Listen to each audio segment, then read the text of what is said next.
what's up guys? So today's the day.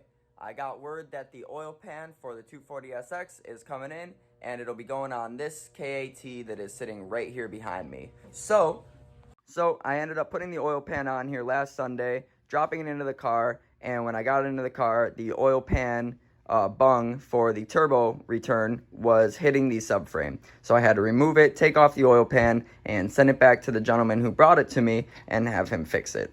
And this is why we always reference the pictures that Zach sends them when they're getting their engine built. But, you know, can't do anything about it. The only thing we can do is move forward and get the new oil pan on once it arrives. So in the meantime, I'm going to put on his oil neck and then put on his intake manifold and get that all squared away so I don't have to worry about that. And once it's dropped in, I can just worry about wiring. So I went ahead and sealed on the front timing cover, got the distributor put in.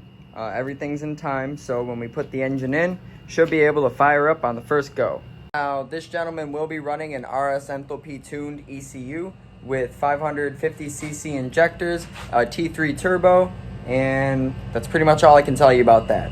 But that hasn't come in yet. So in the meantime, I am just gonna put stock injectors on it, and I got stock ECUs over there on the shelf. I will be plugging one of those in and just running it off stock parameters for the break-in process to just make sure that everything is where it should be, and then we'll go from there.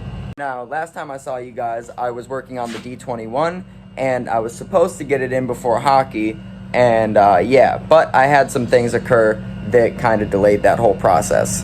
So, I ordered the timing cover and the timing kit on Thursday of last week, and the timing kit came in on Saturday, and the timing cover was supposed to come in on Sunday.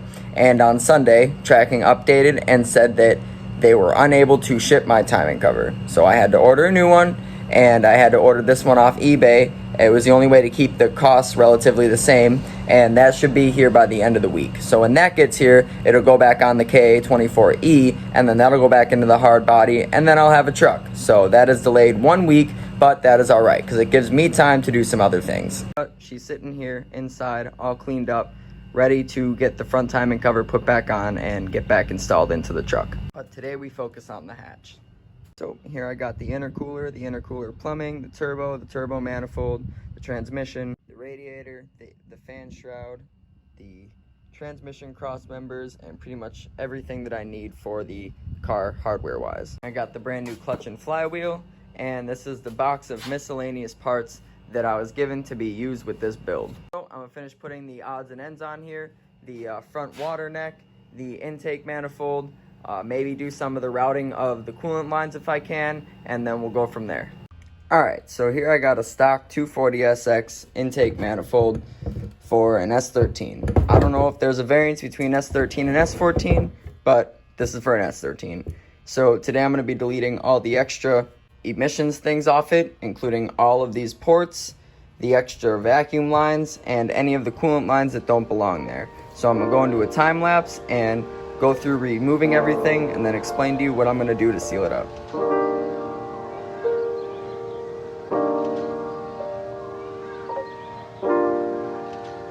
Got everything removed from the top, got the top separated from the lower portion. Now I'm going to weld up all 4 of these vacuum ports.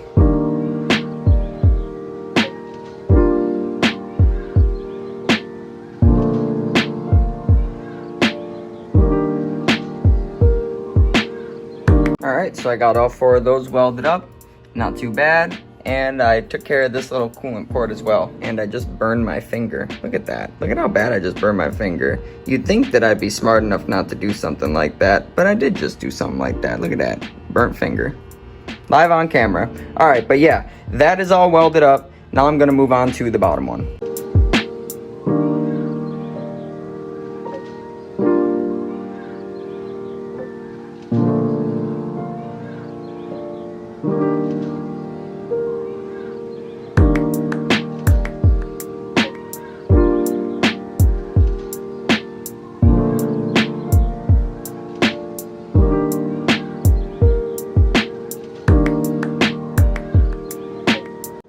Alright, so I got everything on the intake manifold welded up, got the upper ports welded, the lower ports welded, removed all the extra vacuum lines, sealed on the lower half to the upper half with the gasket, then sealed on the upper half to the head with that gasket, And now I'm gonna run over to the auto store and grab stuff to clean out the oil pan and then seal the oil pan and then grab an oil change for it. So yeah, after I grab an oil change for it, I'm going to connect it to the transmission and put it in the vehicle. So let's get to it.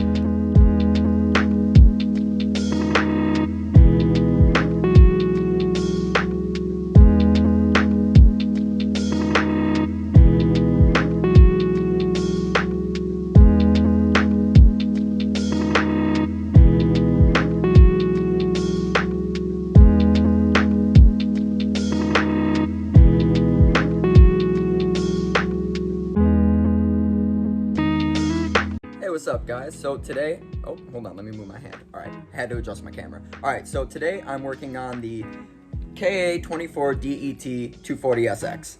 And this car, you know, I have everything for it. I've been working on it for a while.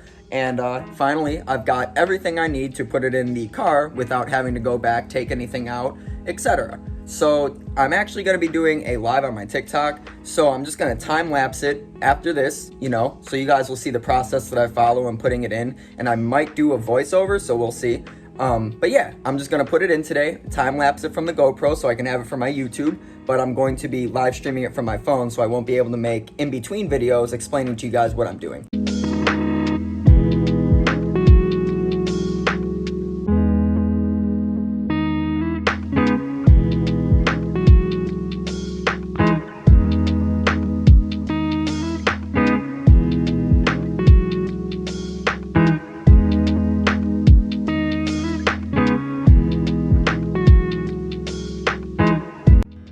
Alright, so I got the KAT inside the S13 hatch. I recorded a lot of it in a time lapse on my GoPro because I actually did like a TikTok live on it because I wanted to try to grow more followers from there. So yeah, I'll put the time lapse in though, or no, I already played the time lapse. So you guys saw all that. Tomorrow I'm gonna go back in and button up as much as I can, but I'm gonna end the video there. Just trying to bring you guys content more consistently because, you know, that's what I'm doing it all for. So yeah. Tomorrow when I get home from work, I'm going to get in there, button up more things, and yeah, you guys will see it in the next video. So, thank you for watching. Like, comment, subscribe if you're new here. Comment below if you have anything to say, and like if you've made it this far. So, liking the video helps push it out to a new audience. New audience helps the channel grow, and channel growth brings on cooler projects and gets things done faster. So, I appreciate your guys' support, and we'll see you in the next video.